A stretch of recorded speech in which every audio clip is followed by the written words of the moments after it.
Owyhee Canyon, Oregon, August 1878. The sun beat down on the basalt cliffs, baking the heat into the dark rock until the air above it shimmered. Down in the canyon bottom, where the river was a sluggish ribbon of green, most men were haying or mending fences. Preparing for the winter everyone knew was coming. But Txomin Etxeberria was doing something else entirely. He was building his home in a crack. It wasn't a grand chasm, just a fissure in the canyon wall, a 12-foot wide, 30-foot deep slot carved by some forgotten flood. To any sensible man, it was a geological curiosity, a place where snakes and lizards might escape the midday heat. To Txomin Etxeberria, it was 2 free walls. Corvin Hale, the county road agent, reined in his horse at the canyon rim, watching the small figure below. Hale was a man whose world was composed of right angles and proven methods. He'd supervised the construction of 36 cabins, 2 bridges, and a county courthouse. He understood timber, stress, and load. He did not understand this. "What in God's name is that Basque up to?" he asked Jedediah Potts, a trapper whose leathery skin matched the canyon walls. Potts squinted. "Looks like he's saving on lumber, Corvan. Or maybe he's just plain foolish." They watched as Etxeberria and his wife, Amaya, painstakingly cleared the rubble from the fissure, leveling the floor with sand from the riverbank. They weren't felling the tall ponderosas for log walls. They were hauling scavenged timber and buckets of mud to build only a front and a back wall, sealing the narrow cleft like a cork in a bottle. A week later, Hale rode down to see the madness up close. The front wall was nearly finished, a crude assembly of mismatched lumber, chinked with a mixture of mud and grass. A single small window and a narrow door were framed in. The back was a solid plug of earth and rock. The 2 main walls, stretching 30 feet into the dark, were the raw, rippled basalt of the canyon itself. "Etxeberria," Hale said, his voice echoing slightly in the narrow space. "This is a fool's errand. You can't live in a rock fissure." Txomin Etxeberria, a man of few words and a quiet, unshakable calm, paused from packing mud into a seam. He wiped his hands on his trousers. "It is where I will live," he said, his English thick with the accent of his homeland. "This ain't the old country," Hale pressed, gesturing at the immense stone faces. "This rock will bleed every ounce of warmth from your bones. It'll be a tomb in here come January. You're building a home for a lizard, not a family." He turned to Silas Croft, a rancher who'd ridden down with him. "Damnedest thing I've ever seen, living in a crack like a lizard." The phrase stuck. For the rest of the autumn, as the aspens turned to gold and the nights grew sharp with frost, the settlement referred to the Etxeberria place as the Lizard Crack. Children would point. Men would chuckle into their coffee. They were not malicious, merely certain. They knew how to survive a high desert winter. You built a solid log cabin, you chinked it tight, and you laid in a mountain of firewood. What this strange Basque was doing was not just wrong. It was a form of slow, ignorant suicide. What did this Basque shepherd understand about thermal radiation that a lifetime of high desert survival had missed? This story is about more than just a strange house. It's about a different way of seeing the world, a form of knowledge so old it looked new again. It's a lesson in how the deadliest force of nature can also be your greatest ally, if you only understand the physics. I promise you, by the end of this, you will understand how a rock can be a better blanket than a log wall. So subscribe to this channel and let us know in the comments. What's the most unconventional but effective solution you've ever seen to a common problem? Txomin Etxeberria was not a carpenter. He had never hewn a log, notched a corner, or raised a truss. He was not a stonemason, though his hands were calloused from a lifetime of contact with rock. He was a shepherd from the Pyrenees, that formidable wall of granite and limestone separating France and Spain. His expertise was not in building things but in inhabiting spaces. His tools had not been the adze and the saw, but the crook, the scrip, and the keen-eyed dog. His life had been a long conversation with elevation, wind, and the subtle language of the sun on stone. He knew how a south-facing slope held the afternoon light, how a granite overhang could deflect a blizzard, and how a narrow cleft, packed with sheep on a frigid night, could hold their collective warmth until dawn. This knowledge was etched into him, a form of architecture without right angles, learned not from books, but from the simple, brutal necessity of keeping his flock, and himself, alive through alpine nights. When he, his wife Amaya, and their two small children, Iker and Maite, arrived in Oregon, they brought this knowledge with them. They did what was expected. They built a cabin, a small, square structure of lodgepole pine, chinked with mud and moss. It looked like every other cabin in the valley, and it failed just as spectacularly. Their first winter in the Owyhees was a lesson in thermodynamics taught by a cruel master. The problem wasn't the stove. It was a good cast-iron box that glowed cherry red when fed. The problem was the walls. The thin pine logs, even tightly chinked, were a sieve for heat. The moment the fire died down, the cold poured back in.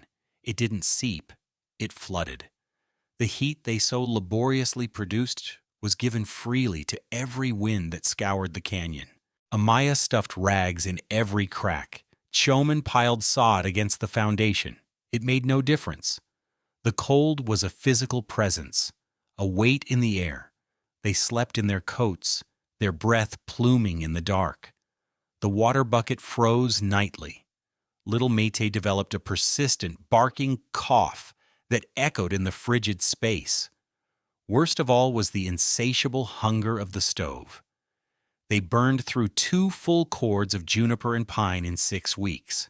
Txomin spent every daylight hour that wasn't consumed by essential chores, searching for more fuel, cutting, and hauling it back, only to feed it into a stove that gave them a few precious hours of comfort before the cold reclaimed the room. He was working twice as hard as any man in the settlement just to stay half as warm. He watched the smoke from his chimney, a thick, roiling column of wasted energy, billow up and dissipate into the vast, indifferent sky. That smoke was his labor, his time, his family's safety, turning to ash and air. He knew, with the certainty of a man who understood energy, that he was not solving the problem of cold. He was merely feeding it. The fundamental failure of the frontier cabin in the high desert was a failure to understand the enemy. Settlers, mostly from the wooded, humid east, saw the problem as infiltration, the wind blowing through the cracks. They focused on tight chinking and heavy doors, and while that helped, it missed the larger truth. In the dry, clear air of the high desert, the primary mechanism of heat loss wasn't just convection, it was radiation. On a clear winter night in the Owyhees, the temperature of deep space is hundreds of degrees below zero. The thin, dry atmosphere offers little insulation. An object on the ground, a rock, a tree, a log cabin, radiates its heat outward, directly into the cosmic cold. A standard cabin, with its stove blazing, is like a bright lantern in a dark field. Its wooden walls with a low thermal mass cannot hold heat. They warm up quickly, and they cool down just as fast.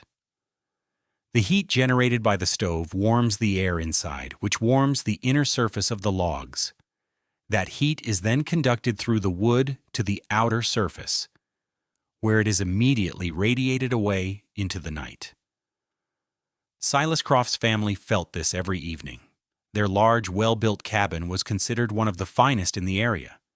Yet by 3 in the morning, the interior walls were slick with a thin film of ice, even as coal still glowed in the hearth. The heat was simply broadcasting itself into the void. Their fuel consumption was staggering.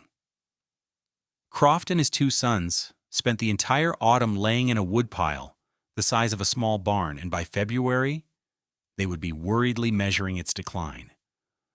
The problem wasn't their stove or their construction. The problem was physics. They were living inside a radiator, spending all their energy to warm the empty space between the stars. The very air, stripped of its warmth, became dense and heavy, creating drafts and cold spots that no amount of chinking could ever stop. They were fighting a battle of attrition against the universe, and they were losing. Txomin Etxeberria decided he would not fight that battle again. He would not try to hold heat in a wooden box. Instead, he would store it in a mountain. His process was methodical, born of observation. For weeks, he'd walked the canyon, not looking for timber, but for the right kind of rock. He needed a cleft, narrow and deep, with walls of dark, dense basalt. Crucially, its opening had to face south to drink the low winter sun for the maximum number of hours each day. When he found the 12-foot-wide fissure, he knew it was the place. The first step was excavation. He and Amaya worked for a month with shovels and a wheelbarrow, clearing centuries of accumulated rubble and soil. They didn't just clear a space, they sculpted it, creating a level floor that sloped ever so slightly outward, ensuring any moisture would drain away. This was a shepherd's trick. A dry floor was the difference between a healthy flock and a dying one. Then came the walls, the two he actually had to build. For the back wall, 30 feet into the cleft, he laid a foundation of the largest stones he could move, creating a solid base. Above this, he stacked smaller rocks, earth, and sod, packing it so densely that it became a single, monolithic plug, 2 feet thick. It wasn't elegant, but it was airtight. The front wall was more complex. He needed a door and a window. He used scavenged lumber, some of it warped and sun-bleached, but he fit it together with painstaking care. He didn't have the skill of a master carpenter, but he had patience. Where other men would use a single thick log, he used 3 smaller ones, sandwiching layers of dried grass and mud between them. He was building not for strength, but for insulation. The door was thick, layered, and hung on leather hinges. The window was small, just big enough to let in light, and he had a thick wooden shutter for it, lined with a piece of an old wool blanket.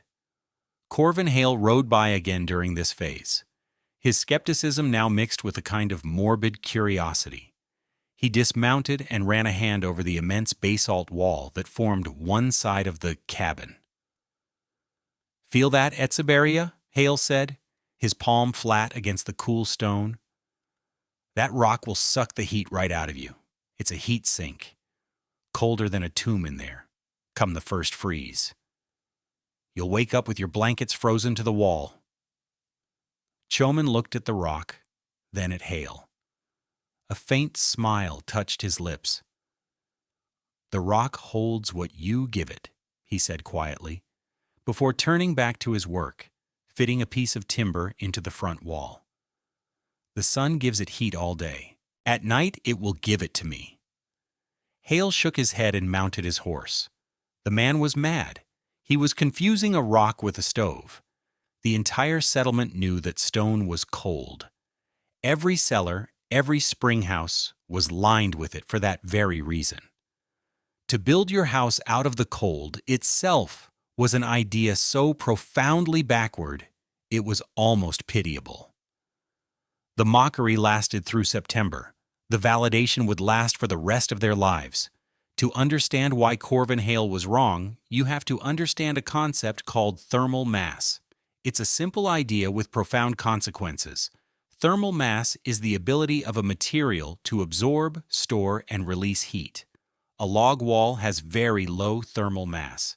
It heats up fast and cools down fast. A massive stone wall, on the other hand, has enormous thermal mass. Let's use some numbers. A pound of pine wood can store about 0.6 British thermal units, BTUs, of heat for every degree Fahrenheit its temperature is raised. A pound of basalt, the dark volcanic rock of the Owyhee Canyon, can store about 0.2 BTUs per degree. At first glance, wood seems better, but the key isn't weight, it's density and volume. A cubic foot of pine weighs about 28 pounds. A cubic foot of basalt weighs 180 pounds. Do the math. A cubic foot of pine can store about 17 BTUs per degree, but a cubic foot of basalt can store 36 BTUs per degree, more than double. Txomin's cabin didn't have just a cubic foot of rock. His walls were the canyon itself. He had thousands of tons of basalt on either side of his family, a thermal battery of almost infinite capacity. Here's how the system worked. Each day, from sunrise to sunset, the low-angled winter sun poured solar energy onto the south-facing cliffs. The dark basalt was an almost perfect absorber of this radiation. All day long, for 8 hours, the rock drank in the sunlight, converting it to thermal energy. The heat didn't just warm the surface. It slowly penetrated deep into the stone, a wave of warmth measured in inches per hour. By late afternoon, the first 2 feet of the basalt walls had absorbed hundreds of thousands of BTUs of free energy from the sun. Then, as the sun set, the physics inverted. The air temperature in the canyon plummeted.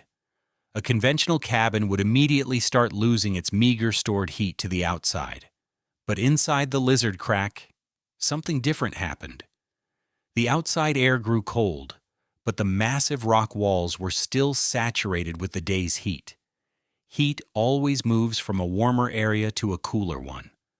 The rock, now significantly warmer than the air inside the narrow cleft, began to radiate its stored energy inward. The 2 stone faces, just 12 feet apart, gently beamed infrared radiation at each other, creating a bubble of warmth. The sealed front and back walls prevented that warm air from being carried away by the wind. Txomin's small stove wasn't being asked to heat a cold cabin from scratch. Its only job was to supplement the massive, slow, steady release of heat from the rock walls. He wasn't fighting the cold. He was living inside the day's stored warmth. The winter arrived not with a blizzard, but with a silent, suffocating stillness. A high-pressure system settled over the Great Basin, and for 19 consecutive days, the temperature in Owyhee Canyon never rose above 0. At night, it plunged to 15, then 20 degrees below. There was no wind, which in some ways was worse. The cold was not a moving force, but a permanent state, a presence that seeped into everything. It was a dry, extractive cold that pulled the life and heat out of wood, flesh, and water with relentless efficiency. For the settlers in their conventional cabins, it was a siege. The world outside their windows was crystalline and beautiful, but it was a deadly beauty. The air was so cold it hurt to breathe. Wood became brittle, and axe heads rang with a high, sharp crack. At the Croft Ranch, they hung blankets over the doorways and moved their beds into the main room, huddling as close to the great stone hearth as they dared. Their massive woodpile seemed to shrink visibly each day. Silas Croft's hands, cracked and bleeding from handling the frozen wood, were a testament to their struggle. Jedediah Potts, the trapper, alone in his small cabin upriver, found his water bucket, kept 2 feet from his hearth, frozen solid to the bottom one morning. His meager stack of firewood was dwindling. He began to burn sagebrush, which gave off a pungent, oily smoke but little heat. The cold was winning, but in the Etxeberria home, a different reality prevailed. The 19-day freeze was not a crisis. It was merely winter. The massive basalt walls, having absorbed the pale sun's energy all day, began their slow, nightly exhalation of warmth. The air inside the cleft was still and stable. A candle placed on the small wooden table burned with a steady, unwavering flame, a sight impossible in any other drafty cabin in the county. The contrast was rendered in small domestic details. One morning, Amaya, preparing their simple breakfast, realized she had left the small crock of butter on the table overnight. In any other house, it would have been a rock-hard, frozen lump. She dipped her knife into it. It was perfectly soft and spreadable. While other families huddled in layers of wool, Iker and Maite could play on the floor in their shirt sleeves. The floor, being the earth of the canyon, was cool but not frozen.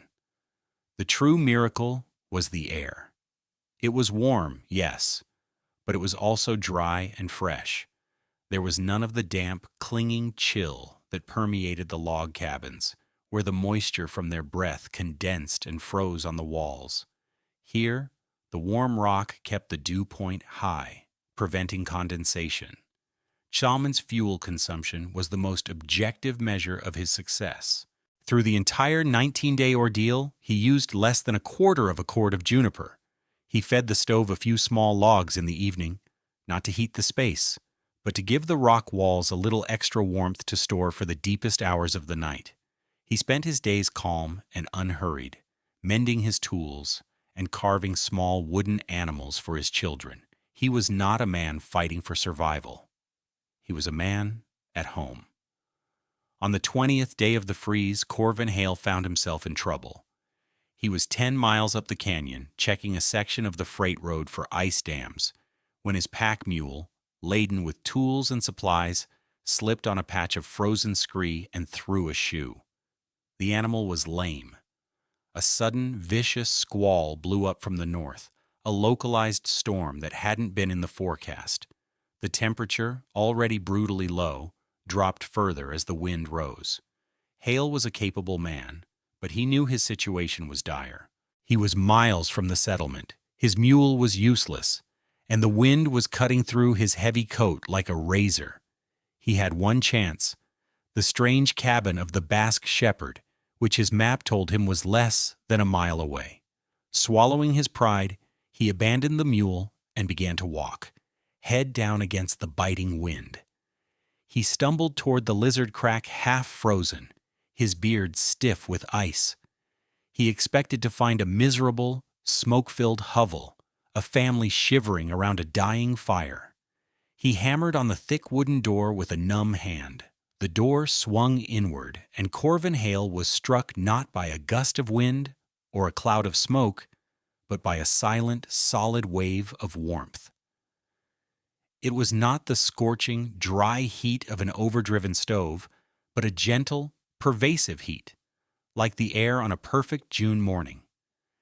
He saw Txomin Etxeberria silhouetted in the doorway, calm and unconcerned. Inside, a single lantern cast a golden glow. "Come in," Txomin said simply. Hale stumbled inside, pulling the door shut against the raging wind. The silence was the first thing he noticed. The roar of the storm was instantly gone, replaced by a profound stillness. The second was the quality of the air itself. He took a deep breath, expecting to see his own breath plume in the air, as it would have in his own well-built house under these conditions. Nothing. The air was warm and dry. He looked around. Amaya was knitting by the lantern light. The two children were asleep on a low cot, covered by a single wool blanket. The small stove in the corner was glowing, but it was not roaring. It was ticking over gently, fed by a single small log. Txomin handed him a tin mug of hot coffee. Hale's hands were so cold he could barely feel the heat, but he wrapped them around it, trying to stop their shaking. He looked at the walls, the immense dark faces of the basalt rising into the gloom above them. He had expected to feel a palpable cold radiating from them. He had predicted that blankets would freeze to them. He walked over to the nearest wall, the one that formed the western side of the home. He held his hand a few inches from the surface. He felt nothing, no cold draft, just stillness. Later that night, unable to sleep, Hale rose from the cot Txomin had prepared for him. The storm had passed, and the stove was now just a bed of soft, glowing embers. By the laws of physics, as he knew them, the room should have been plunging into a deep, dangerous cold. Yet the air remained comfortable, steady. Drawn by an impulse he didn't understand, he walked to the immense rock wall again. He had to know. He placed his bare palm flat against the surface of the basalt. The shock of what he felt made him gasp. He expected the soul-leeching cold of deep stone in winter. Instead, the rock was warm. Not hot, not neutral, but distinctly, undeniably warm. It was the gentle, living warmth of sun-baked earth, a warmth that seemed to flow from the heart of the mountain itself into the palm of his hand. It was 8 hours after sundown, in the middle of the coldest night of the year, and the wall was radiating heat. In that moment, Corvin Hale understood everything. He understood the thermal mass, the solar gain, the sheer, simple genius of what Txomin Etxeberria had done. He had not built a house to keep the cold out. He had built a house that invited the warmth of the sun in, held it, and saved it for the night. The next morning, as he prepared to leave, Hale looked at the Basque shepherd with a new and profound respect. He struggled for words, trying to encapsulate the magnitude of the revelation. "My God, man," he said, his voice quiet with awe. "You didn't build a cabin. You built a hearth." A week later, Corvin Hale's nephew, a studious young man with an interest in engineering, arrived at the Etxeberria place with a measuring tape, a notebook, and a sensitive thermometer. He spent 2 days taking readings, measuring the temperature of the rock face, the interior air, and the exterior air at hourly intervals. His meticulously recorded data confirmed what his uncle's hand had already told him. The cleft shelter maintained an average interior temperature 45 degrees Fahrenheit warmer than the outside air, using less than 1/5 the fuel of a comparably sized log cabin. News of the Basque oven, as it was now called, traveled quickly, carried first by Corvin Hale, who became its most vocal and passionate advocate. He described the hand-warm rock in the dead of night to anyone who would listen. But the idea spread most effectively through the Basque network, a community connected by language, culture, and the shared experience of herding in the high country. Shepherds, moving their flocks between summer and winter pastures, would stop at the Etxeberria place. Txomin, a man who had never once defended his idea against mockery, now shared his knowledge freely with anyone who asked. He didn't lecture. He simply showed them. He let them feel the warmth of the rock. That spring, 3 other Basque shepherding camps in the remote canyons of the Owyhees abandoned their drafty cabins and built their own cleft shelters. They followed Txomin's principles, south-facing, narrow, deep, with the dark basalt walls acting as the thermal battery. The results were identical. They reported fuel savings of over 70%, a dramatic reduction in winter illness, and a profound increase in comfort and security. The lizard crack had become a prototype, a new architectural vernacular for the high desert, born not of imported traditions, but of a deep listening to the land itself. What Txomin Etxeberria did in that canyon in 1878 was a century ahead of its time. He had, without any formal training, perfectly implemented the core principles of modern passive solar design. The south-facing orientation to maximize solar gain, the use of high thermal mass materials to store heat, and the tight insulated envelope to prevent its loss. These are the pillars of today's energy-efficient construction. The basalt walls of his home were, in modern terms, a trombe wall, a passive heat exchange system. He had created a structure that didn't just shelter its inhabitants from the environment, it partnered with it. The story of the Basque oven is more than a tale of frontier ingenuity. It is a profound lesson in perspective. The same mountain that produced the killing cold of a high desert winter also held the means of its defeat. The basalt cliffs were not an obstacle to be overcome, but an ally to be embraced. The settlers saw the rock as the embodiment of cold, a heat sink, a tomb. Txomin Etxeberria, with knowledge born of a different landscape, saw it as a vessel, a storehouse, for the sun's warmth.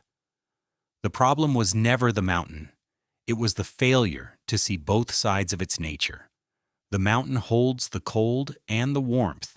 It depends which face you sleep against. Thank you for joining us on this journey into the past. If you found this story of ingenuity and practical wisdom valuable, please like this video and subscribe to our channel for more tales of forgotten history and timeless knowledge. And let us know in the comments, what modern problem could be solved by looking at it through the lens of old world wisdom? Disclaimer: this video presents a historically inspired reconstruction for educational and storytelling purposes. The characters, names, and specific events depicted are fictional, but the techniques and scientific principles are based on real historical practices and the physics of thermodynamics. The application of any building techniques in a modern context should be done in accordance with current building codes, safety guidelines, and professional engineering advice. This content does not constitute professional, technical, or legal advice.